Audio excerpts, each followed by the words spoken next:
Hello guys, welcome all of you to my YouTube video or my YouTube channel. So I am today here to discuss a very important problem for your semester or third semester examination of Bihar Engineering University, and the branch will be for electrical and electronics as well as electronics and communication engineering. Okay, so it is a very frequently asked type of question which I am dealing today. Okay, so you can see the question on the screen. तो आप लोग screen पे एक question देख रहे होंगे, उसमें various parameters हमें फाइंड आउट करना है और हम लोग देखेंगे कैसे इस क्वेश्चन को हम लोग टैकल करते हैं और सॉल्व करते हैं। ठीक है, हर साल ये क्वेश्चन एग्जाम में पूछे जाते हैं और पूछे जाएंगे। ओके, बिकॉज ये बहुत ही इंपॉर्टेंट टॉपिक है ऑफ ग्राफ थ्योरी। एक्चुअली ये जो ग्राफ थ्योरी सब्जेक्ट है ये इलेक्ट्रॉनिक्स को भी पढ़ना है, इलेक्ट्रिकल को भी पढ़ना है और ये कंप्यूटर साइंस वाले को भी पढ़ना होता है। ये डिस्क्रीट मैथमेटिक्स का पार्ट है। ठीक है,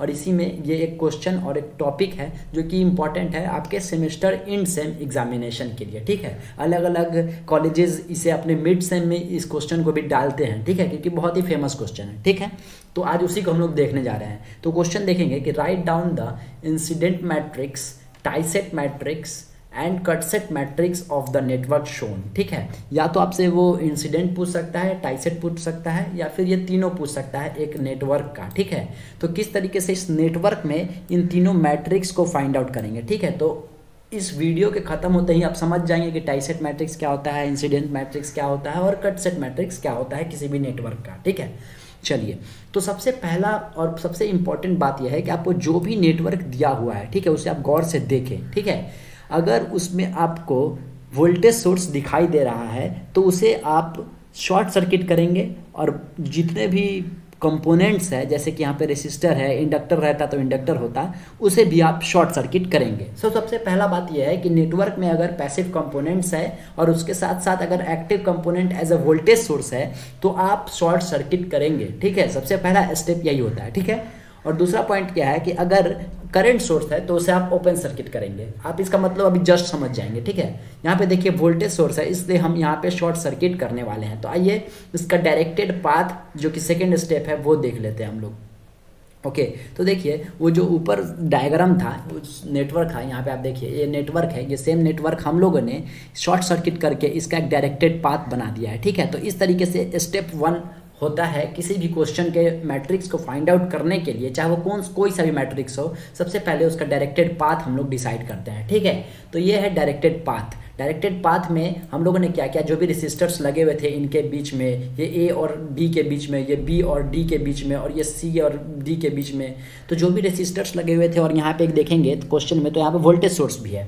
तो उसे हम लोग क्या किया है, शॉर्ट सर्किट। सो पहला स्टेप यही होता है, शॉर्ट सर्किट करके हम लोगों ने एक डायरेक्टेड पाथ बना लिया। डायरेक्टेड पाथ क्यों बोल रहे हैं, क्योंकि इसमें हम लोग डायरेक्शन भी असाइन कर रहे होते हैं। और देखिए क्वेश्चन में, यहाँ पे देखिए क्वेश्चन में डायरेक्शन नहीं दिया गया है, आप देखें कहीं भी एरो नहीं दिया गया है, एरो मार्क नहीं किया गया है, तो हम लोग डायरेक्शन अपने मन के अकॉर्डिंग लेने की हमारे पास टेंडेंसी होती है और फ्लेक्सिबिलिटी होती है। तो यहाँ पे देखिए हम लोगों ने खुद से जो डायरेक्शन है, डायरेक्शन ले लिया, आप किसी और डायरेक्शन को प्रेफर कर सकते हैं। ठीक है, तो हम लोगों ने ये जो ए और बी एक नोड का नेमिंग किया है, यहाँ पे सबसे पहले मैं नोड बता देता हूँ, ये ए, ये बी, ये सी और ये डी, तो 4 नोड है यहाँ पे इस डायरेक्टेड पाथ में। हम लोगों ने कैसे बनाया, एक तो क्वेश्चन के अकॉर्डिंग। ठीक है, उसके बाद ब्रांचेस कितने हैं, तो 1 2 3 4 5 6, तो 6 ब्रांचेज है इस पूरे डायग्राम में। ठीक है, जो कि हम लोगों ने अभी डायरेक्टेड पाथ बनाया है नेटवर्क से। ठीक, अब हम लोग क्या कर रहे हैं, उसमें डायरेक्शन इंक्लूड कर रहे हैं। तो डायरेक्शन मैंने इस तरीके से असाइन किया है, पहला का ऊपर की तरफ जाता हुआ, फोर्थ में ऐसे ऊपर की तरफ एरो है, सेकंड में नीचे की तरफ एरो है, फिफ्थ में नीचे की तरफ, सिक्स्थ में नीचे की तरफ और सी से डी के ए की तरफ एक थर्ड में एरो है। तो इस तरीके से हम लोगों ने एरो असाइन कर लिया है, क्योंकि एरो बहुत इंपॉर्टेंट है फाइंड आउट करने के लिए डिफरेंट मैट्रिसेस के लिए। ठीक है, तो यहाँ पे ये अभी तक आप देख रहे हैं। ठीक है, सबसे बहुत इंपॉर्टेंट बात यह है कि क्वेश्चन से हम लोग डायरेक्टेड पाथ बना लिया। डायरेक्टेड पाथ के लिए क्या इंपॉर्टेंट है, जो भी कंपोनेंट है तो उसे शॉर्ट सर्किट कर देंगे, और अगर करंट सोर्स है तो उसे हम लोग क्या करेंगे, ओपन सर्किट कर देंगे। ठीक, इतना बात समझ गए। अब डायरेक्शन किसी भी तरीके से हम लोग असाइन कर देंगे। ठीक है, तो नोड ब्रांच भी आप समझ गए कि यहाँ पे नोड क्या है, ब्रांच क्या है। ठीक, अब जो सबसे पहला क्वेश्चन था कि इंसिडेंट मैट्रिक्स फाइंड आउट करना, तो बहुत आसान है इंसिडेंट मैट्रिक्स फाइंड आउट करना। ठीक है, देखते हैं। तो सबसे पहला है इंसिडेंस मैट्रिक्स। सो यहाँ पे एक इंपॉर्टेंट बात क्या है कि इंटरिंग जो भी होगा उसे हम लोग नेगेटिव लेके चलेंगे। अभी समझ जाएंगे ये क्या है, ठीक है।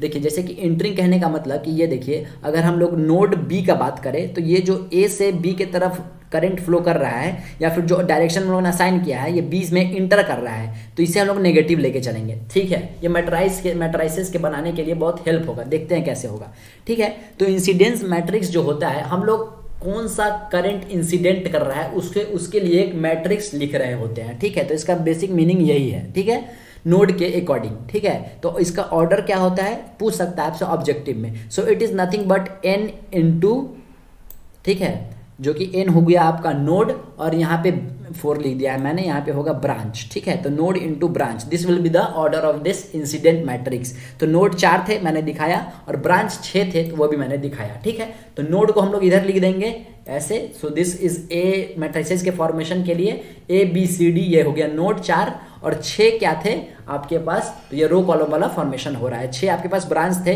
तो 1 2 3 4 5 6, समझ रहे हैं ना। इंसिडेंस मैट्रिक्स कैसे करेंगे, तो जो भी मेरे नोड है उसको इस साइड और जो भी मेरे क्या कह रहे हैं ब्रांचेस है उसको इस साइड नेमिंग कर दिया, ठीक है। अब अकॉर्डिंग टू ईच नोड हम लोग इंसिडेंट करंट को असाइन करेंगे, ठीक है। तो सबसे पहले नोड ए का बात करते हैं। तो आइए देखिए यहाँ पे नोड ए, ये जो नोड ए मैंने मार्क किया है इससे कौन कौन से ब्रांच कनेक्टेड है ये पहले देखते हैं। इससे देखिए ये 1 वाला कनेक्टेड है, बिल्कुल दिखाई दे रहा है यहाँ पे। साथ साथ ये 6 वाला कनेक्टेड है, आपको देखने को मिल रहा होगा। साथ साथ ये 3 वाला भी कनेक्टेड है। तो इस नोड ए से 3 ब्रांचेस कनेक्टेड है, ठीक है। अब उन ब्रांचेस के हम लोग इनकमिंग या फिर आउटगोइंग पार्ट को देखने वाले हैं और उसी के अकॉर्डिंग लिखने वाले हैं, ठीक है। तो देखिए इस ए से जो बी के तरफ ये जो ब्रांच 1 जुड़ा हुआ है, इसमें जो ये जो करंट है या फिर ये जो डायरेक्शन है ये आपको अपवर्ड है, यानी कि इस नोड से निकलता हुआ। तो मैंने क्या बोला था कि इनकमिंग को हम लोग नेगेटिव लेंगे, तो ये तो आउटगोइंग है तो पॉजिटिव लेंगे। तो एक 1 पे मेरा ये देखिए 1 ब्रांच पे क्या देखने को मिलेगा, ये 1 ब्रांच है, यहाँ पे एक पॉजिटिव है तो यहाँ पे +1 लेके चलेंगे। जहां जहां आपको टच होता हुआ दिखेगा वहां पे 1 और जहां जहां नहीं होगा वहां पे 0, ये भी आप समझ जाएंगे, ठीक है। अब सेकंड का बात करते हैं, ठीक है। ए से देखिए क्या सेकंड जुड़ा हुआ है, ए से सेकंड नहीं जुड़ा हुआ है तो सेकंड के लिए हम लोग 0 लिखेंगे। तो यहाँ पे देखिए 0 हम लोगों ने सेकंड के लिए लिखा है। अब थर्ड के लिए बात करते हैं, ठीक है। तो देखिए ए से थर्ड जुड़ा हुआ है, यहाँ पे दिखाया मैंने आपको थर्ड ब्रांच जुड़ा हुआ है और थर्ड ब्रांच ए पे क्या हो रहा है, इनकमिंग हो रहा है तो नेगेटिव लेंगे। तो थर्ड के लिए क्या लिखेंगे -1। तो देखिए यहाँ पे थर्ड के लिए हम लोगों ने -1 लिखा है, ठीक है। उसके बाद फोर्थ के लिए, फिफ्थ के लिए, सिक्स्थ के लिए देखते हैं क्या हो रहा है, ठीक है। फोर्थ के लिए देखिए, फोर्थ के लिए क्या ए से कनेक्टेड है फोर्थ, बिल्कुल नहीं है तो फोर्थ के लिए 0 होगा। फिफ्थ कनेक्टेड है, बिल्कुल नहीं है, यहाँ पे फिफ्थ है, यहाँ पे ए है तो ये नहीं है तो ये भी 0 होगा। क्या सिक्स्थ कनेक्टेड है, तो देखिए 6 ए से कनेक्टेड है तो 6 के लिए क्या होगा 1 होगा और 1 नेगेटिव हो गया पॉजिटिव होगा क्योंकि ये इनकमिंग है इस ए पे, तो मैंने बोला था इनकमिंग को नेगेटिव लेंगे तो यहाँ पे 6 नेगेटिव होगा तो 6 विल बी -1। तो this is 0 and 6 will be -1। समझे कैसे लिख रहे हैं हम लोग इस मैट्रिक्स को, कुछ नहीं कर रहे हैं, ए नोड को पकड़ रहे हैं, उसके अकॉर्डिंग ब्रांच कौन कौन सा उससे जुड़ रहा है, जो जो जुड़ेगा वहां 1 लिखते जाएंगे और डायरेक्शन को देख के -1 या फिर +1 लिखेंगे और जो जो नहीं ब्रांच कनेक्टेड है उस नोड से वहां पे हम लोग 0 0 0 असाइन कर देंगे। बहुत सिंपल है। अब बी के लिए देखते हैं, ठीक है। आइए बी नोड के लिए हम लोग देख लेते हैं। So this is the B node. B node से कौन कौन से ब्रांचेस कनेक्टेड है, तो बी नोड से आपका 1 branch and this 4th branch and देखिए नोड भी किससे किससे कनेक्टेड है, तो 1 से कनेक्टेड है, 4 से कनेक्टेड है, 2 से कनेक्टेड है। तो इन तीनों ब्रांचेस के सामने हम लोग को 1 लिखना है, ठीक है, और बाकी सबके सामने 0 लिखेंगे। तो देखिए 2 से कैसे कनेक्टेड था, 1 से कनेक्टेड था,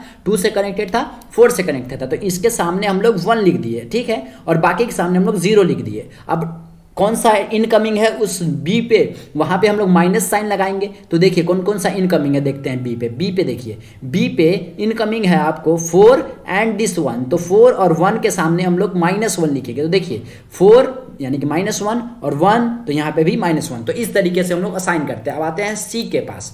तो सी नोड मेरा कहाँ है, तो देखिए सी नोड ये है, ठीक, see this is C node. C node पे कौन कौन से ब्रांच कनेक्ट हो रहे हैं, तो दिस 2 दिस 5 एंड दिस 3, तो ये 3 ब्रांच सी नोड से कनेक्ट हो रहा है, ठीक है। तो यहाँ पे हम लोग क्या लिखेंगे, इन तीनों जगह पे 1, बाकी जो भी ब्रांच है यानी कि 1 4 6 वहाँ पे 0, 1 4 6 पे 0, देखिए 1 पे 0, 4 पे 0, 6 पे 0, बाकी जो भी 2 3 और 5 था वहां पे हम लोग 1 असाइन कर दिए, ठीक है। और उसी के अकॉर्डिंग डायरेक्शन भी असाइन कर देंगे। तो आप एक बार देखेंगे तो 2 पे इनकमिंग है और 5 पे इनकमिंग है सी नोड पे, तो वहां पे -1 लिख दिया। आइए डी के लिए देखते हैं। तो डी के लिए देखते हैं किस तरीके से डी होगा, ठीक है।